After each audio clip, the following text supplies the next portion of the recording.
জুলাই আন্দোলনের সময় মারণাস্ত্র ও বোমা নিক্ষেপ করে ছাত্র জনতার আন্দোলন দমনে সাবেক প্রধানমন্ত্রী শেখ হাসিনা ও জাসদ সভাপতি হাসানুল হক ইনুর কথোপকথনের প্রমাণ মিলেছে। এছাড়া তখনকার ডিএমপি কমিশনার হাবিবুর রহমান সর্বোচ্চ বল প্রয়োগ ও চাইনিজ রাইফেল দিয়ে গুলি করার নির্দেশ দিয়েছিলেন।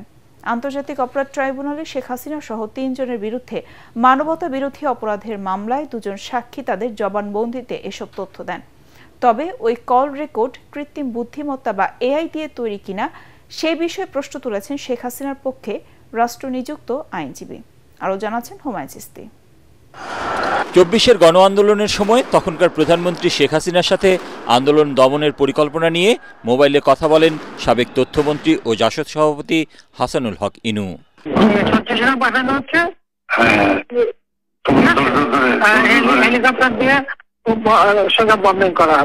আন্তর্জাতিক অপরাধ ট্রাইব্যুনালে জুলাই আগস্টের মানবতা বিরোধী অপরাধের মামলায় ক্ষমতাচ্যুত প্রধানমন্ত্রী শেখ হাসিনা সহ ৩ জনের বিরুদ্ধে ২১ দিনে মোট সাক্ষ্য দিয়েছেন ৫২ জন। মঙ্গলবার ৩ জন সাক্ষ্য দেওয়ার পাশাপাশি পুনরায় জবানবন্দি দেন সিআইডির ডিজিটাল ফরেন্সিক ল্যাবের expert SI Shahed Zobayer Lawrence.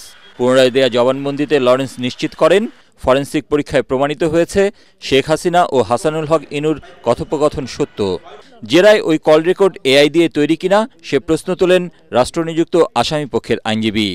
AI generated নয়, এটা আমার সাক্ষী বলেছেন। উনি পরীক্ষাগারে পরীক্ষা করে রিপোর্ট দিয়েছেন যে দুজনের বক্তব্য, অর্থাৎ শেখ হাসিনা যে কথা বলেছেন এবং হাসানুল হক যে কথা বলেছেন, সেগুলা তাদের যে প্রামাণ্য ভয়েস তার সাথে মিল আছে। এদিকে ডিএমপির ওয়্যারলেস অপারেটর কামরুল হাসান জবানবন্দিতে বলেন, গত বছরের ১৭ জুলাই তখনকার ডিএমপি কমিশনার হাবিবুর রহমান ছাত্র জনতার আন্দোলন দমনে সর্বোচ্চ বল প্রয়োগ ও চাইনিজ রাইফেল দিয়ে গুলি করার নির্দেশ দেন। তবে মূল অডিওতে কোমরের নিচে গুলি করার নির্দেশনা থাকলেও চাইনিজ রাইফেল ব্যবহারের কোনো কথা ছিল না। চাইনিজ রাইফেল দেখা কথাটা উনি বলেছেন বা বলেননি, এই বিষয়টা ম্যাটার অফ আর্গুমেন্ট।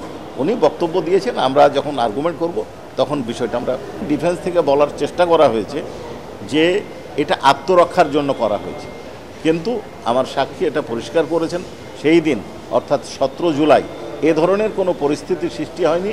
এদিকে আশুলিয়ায় ৫ মরদেহের সাথে জীবিত একজনকে পোড়ানো সহ ৭ জনকে হত্যার মামলায় ট্রাইব্যুনাল ২-এ চতুর্থ দিনে একজন সাক্ষ্য দেন।